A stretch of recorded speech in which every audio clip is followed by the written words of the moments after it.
So I often get asked when you should tell a young person about their autism diagnosis.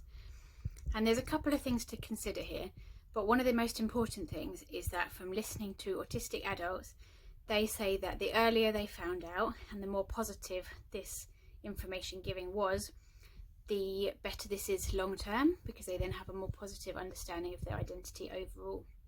And research has also found that the earlier the better, because you then have the opportunity to make it a positive thing. Whereas if a young person finds out or is told later, they've often already built up sort of negative preconceptions because of things they've seen or heard in the media, and sadly that isn't all positive. So there's a couple of things to think about.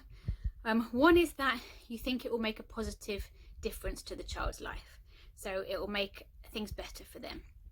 And generally understanding yourself, your identity, feeling like you fit as something is a positive thing. And we know that autistic adults in their 80s seek out an autism diagnosis because they feel that that's an important part of their identity.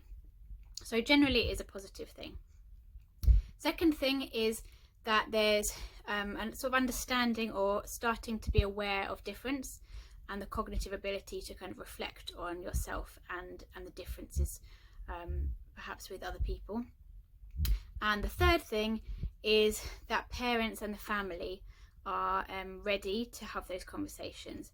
This is a tricky one because sometimes you may feel that the child is ready but parents aren't, and that's difficult because it may be in the best interests of the child.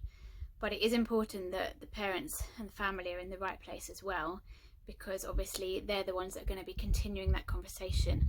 And so it's better to wait a little bit, support the parents to have a positive understanding of autism and difference first, and then be able to support the young person to understand their diagnosis.